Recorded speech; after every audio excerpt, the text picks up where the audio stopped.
Baik, terima kasih atas waktunya teman-teman semua dan Misulan selaku dosen pengampu pada mata kuliah Landasan Pendidikan. Baik, di sini kami akan mempresentasikan tentang materi landasan psikologi komunikasi dan pelaksanaan pendidikan.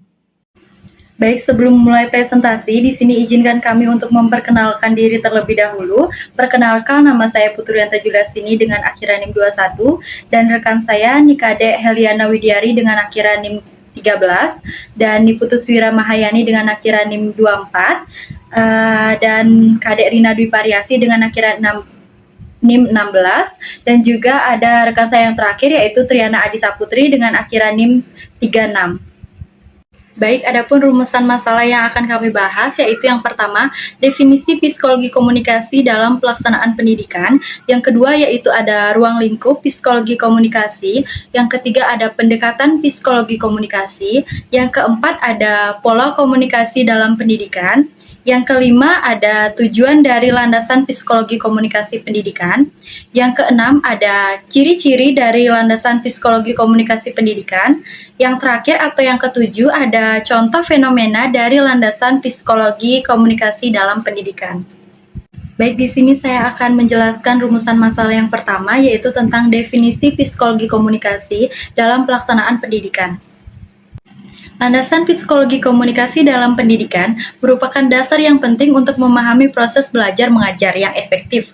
Landasan ini meliputi pemahaman tentang bagaimana individu belajar dan berkomunikasi serta berinteraksi dengan lingkungannya. Secara sempit, komunikasi diartikan sebagai pesan yang dikirimkan seseorang kepada satu atau lebih penerima dengan maksud sadar untuk mempengaruhi tingkah laku si penerima. Psikologi komunikasi merupakan ilmu yang berusaha untuk menguraikan, meramalkan, mengendalikan peristiwa mental, dan behavioral atau tingkah laku dalam komunikasi. Psikologi komunikasi diterapkan dengan tujuan untuk mencapai efektivitas komunikasi yang ditandai dengan yang pertama yaitu ada pengertian, yang kedua ada kesenangan, yang ketiga ada mempengaruhi sikap, yang keempat yaitu ada hubungan sosial yang baik, yang kelima ada tindakan. Baik, sekian pemaparan materi dari saya. Untuk materi selanjutnya akan dijelaskan oleh rekan saya. Nah, masuk ke ruang lingkup psikologi komunikasi. Ruang lingkup psikologi komunikasi lebih ditekankan pada komunikator sebagai makhluk individu yang mempunyai sifat yang berbeda dengan individu lainnya. Sifat menunjukkan pola atau cara yang relatif tidak banyak berubah mengenai bagaimana seseorang berpikir, merasakan, dan bertingkah laku dalam berbagai situasi yang dihadapinya. Nah, sifat ini seringkali digunakan untuk memprediksi tingkah laku seseorang. Lanjut ke pendekatan psikologi komunikasi. Menurut Jalaluddin Rahmat, dalam bukunya Psikologi Komunikasi menyatakan bahwa ada 4 ciri pendekatan psikologi komunikasi yang efektif. Yang pertama, penerimaan stimuli secara indrawi, di mana psikologi melihat komunikasi bermula dari panca indera kita, seperti mata, hidung, telinga, lidah, maupun kulit, yang diterpa melalui rangsangan atau stimuli berupa data. Stimuli bisa berbentuk orang, pesan, suara, gambar, warna, dan sebagainya, segala sesuatu yang mempengaruhi kita. Lanjut, yang kedua, ada proses yang mengetarai stimuli dan respon. Stimuli kemudian diolah dalam jiwa kita, sehingga kita dapat mengambil kesimpulan tentang proses yang terjadi dari respon yang tampak. Semisal, kita mengetahui bahwa dia tersenyum, tepuk tangan, dan meloncat-loncat. Kita beranggapan bahwa dia pasti sedang dalam keadaan yang gembira. Nah, yang ketiga ada prediksi respon. Psikologi komunikasi juga melihat bagaimana respon yang terjadi pada masa lalu dapat meramalkan respon yang akan datang. Kita harus mengetahui sejarah respon sebelum meramalkan respon individu masa yang akan datang. Lanjut, yang keempat ada peneguhan respon. Di mana peneguhan adalah respon lingkungan atau orang lain pada respon organisme yang asli. Ahli lain menyebutkan respon ini sebagai feedback atau umpan balik. Baik, di sini saya akan membahas pola komunikasi pendidikan. Nah, pada pola komunikasi ini dapat mengembangkan interaksi yang dinamis antara guru dengan siswanya. Adapun 3 pola komunikasi yang dapat digunakan, yaitu yang pertama ada komunikasi sebagai aksi atau komunikasi satu arah. Yang kedua ada komunikasi sebagai interaksi atau komunikasi dua arah. Kemudian yang terakhir, yang ketiga itu ada komunikasi sebagai transaksi atau komunikasi banyak arah. Di sini saya akan menjelaskan satu persatu, yaitu yang pertama dulu ada komunikasi sebagai aksi atau komunikasi satu arah. Dalam komunikasi ini, guru berperan sebagai pemberi aksi, sedangkan siswa berperan sebagai penerima aksi. Artinya guru pasif dan siswa aktif. Contohnya seperti pada ceramah. Ceramah pada dasarnya menggunakan komunikasi satu arah atau komunikasi sebagai aksi. Dalam komunikasi ini kurang banyak menghidupkan kegiatan siswa belajar. Kemudian yang kedua ada komunikasi sebagai interaksi atau komunikasi dua arah. Dalam komunikasi ini, guru dengan siswa berperan sama, yaitu sebagai pemberi aksi dan penerima aksi. Di sini sudah terlihat hubungan dua arah, tetapi terbatas antara guru dengan siswa secara individual. Siswa satu dengan siswa yang lainnya tidak memiliki hubungan yang dimana tidak dapat saling berdiskusi atau saling bertanya sesama temannya. Dan namun mereka dapat saling memberi dan saling menerima.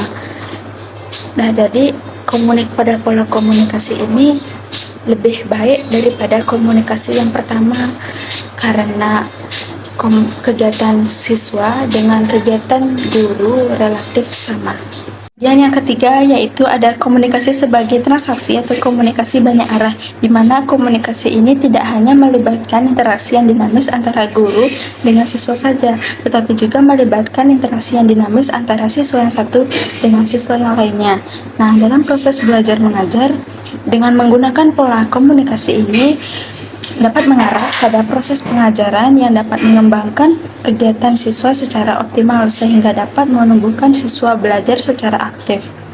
Nah, adapun strategi yang dapat digunakan dalam mengembangkan komunikasi ini yaitu seperti diskusi dan juga simulasi. Dalam kegiatan belajar mengajar, siswa memerlukan sesuatu yang memungkinkan agar dapat berkomunikasi baik sesama guru, sesama teman maupun sesama lingkungannya. Oleh karena itu, dalam proses belajar mengajar ada dua hal yang berkaitan dalam menentukan keberhasilannya, yaitu yang pertama seperti pengaturan proses belajar mengajar dan juga pengajaran itu sendiri. Yang keduanya ini saling ketergantungan dan juga berkaitan untuk mencapai situasi komunikasi yang baik yang memungkinkan siswa dalam belajar. Baik, di sini saya akan melanjutkan pembahasan tentang materi tujuan dari landasan psikologi komunikasi dalam pendidikan. Tujuan dari landasan psikologi komunikasi dalam pendidikan adalah untuk meningkatkan efektivitas komunikasi dalam proses belajar mengajar. Tujuan ini dapat dicapai dengan mengembangkan hubungan guru dan murid yang mengutamakan cinta dan kasih sayang, keterbukaan, kebebasan, kejujuran, ketulusan, religius, dan suasana kekeluargaan. Psikologi komunikasi dalam konteks pendidikan agama Hindu memainkan peran yang penting dalam memajukan dan meningkatkan kemampuan individu untuk belajar dan mewujudkan potensi fisik serta spiritual mereka. Baik, di sini saya akan melanjutkan ke ciri-ciri landasan psikologi komunikasi dalam pendidikan. Jadi yang pertama itu komunikasi sebagai interaksi. Jadi bagaimana psikologi proses komunikasi mempelajari bagaimana individu berinteraksi dan berkomunikasi dengan lingkungan sekitar, termasuk dalam konteks pendidikan. Yang kedua ada peran psikologi dalam pendidikan. Jadi bagaimana psikologi komunikasi memainkan peran penting dalam memahami bagaimana siswa belajar dan berkembang serta bagaimana guru dapat meningkatkan efektivitas dan komunikasi dalam proses belajar mengajar. Dan yang ketiga, fokus pada proses belajar mengajar. Jadi, psikologi komunikasi memfokuskan pada bagaimana siswa belajar dan bagaimana guru dapat meningkatkan efektivitas komunikasi dalam proses belajar mengajar. Dan yang keempat, mengintegrasikan teori psikologi. Jadi, psikologi komunikasi mengintegrasikan teori psikologi seperti teori perkembangan, teori belajar, dan teori komunikasi untuk memahami bagaimana siswa belajar dan berkembang. Yang kelima, menggunakan metode penelitian kualitatif dan kuantitatif. Jadi, psikologi komunikasi menggunakan metode penelitian kualitatif dan kuantitatif untuk memahami bagaimana siswa belajar dan berkembang. Dan yang keenam, mengembangkan strategi komunikasi efektif. Psikologi komunikasi mengembangkan strategi komunikasi efektif untuk meningkatkan efektivitas dan komunikasi dalam proses belajar mengajar. Yang ketujuh, mengintegrasikan nilai-nilai pendidikan. Jadi, psikologi komunikasi mengintegrasikan nilai-nilai pendidikan seperti nilai toleransi, nilai kesadaran, dan nilai kejujuran untuk memahami bagaimana siswa belajar dan berkembang. Dan yang ke-8 itu menggunakan konsep psikologi komunikasi. Dan konsep psikologi komunikasi ini menggunakan konsep psikologi komunikasi untuk memahami bagaimana siswa belajar dan berkembang. Dan yang ke-9, mengembangkan hubungan guru dan murid yang baik. Jadi, psikologi komunikasi mengembangkan hubungan guru dan murid yang baik untuk meningkatkan efektivitas komunikasi dalam proses belajar mengajar. Dan yang terakhir, yang ke-10, mengintegrasikan teori psikologi komunikasi. Jadi, psikologi komunikasi mengintegrasikan teori psikologi komunikasi seperti teori persepsi, teori sikap, dan teori persuasi untuk memahami bagaimana siswa belajar dan berkembang. Dan materi selanjutnya akan dijelaskan oleh teman saya. Baik, selanjutnya di sini ada fenomena dalam landasan psikologi komunikasi dalam pelaksanaan pendidikan. Nah, yang pertama yaitu komunikasi efektif. Nah, jadi di sini guru harus menggunakan bahasa yang mudah dapat dipahami oleh siswanya. Nah, memberikan contoh yang relevan seperti melibatkan siswa dalam proses belajar mengajar di kelas. Nah, yang kedua yaitu ada manajemen kelas. Nah, jadi di sini guru juga harus menggunakan teknik komunikasi yang efektif dalam proses belajar. Nah, jadi contohnya yaitu memberikan instruksi yang jelas, memberikan aturan yang konsisten, dan memberikan konsekuensi yang adil. Nah, yang ketiga yaitu memberikan motivasi. Nah, di sini guru dapat memberikan teknik komunikasi yang memotivasi siswanya, yang memberikan contoh, memberikan pujian, memberikan penghargaan, dan umpan balik yang positif. Nah, jadi kesimpulannya dalam landasan psikologi komunikasi dalam pelaksanaan pendidikan yaitu menekankan pentingnya memahami proses komunikasi yang efektif dan faktor-faktor psikologis yang memengaruhinya untuk menciptakan proses belajar mengajar yang efektif. Terima kasih, saya kembalikan ke moderator. Baik, sekian pembahasan materi dari kelompok kami. Jika ada kesalahan yang disengaja ataupun tidak disengaja, kami mohon maaf. Atas perhatiannya kami ucapkan terima kasih.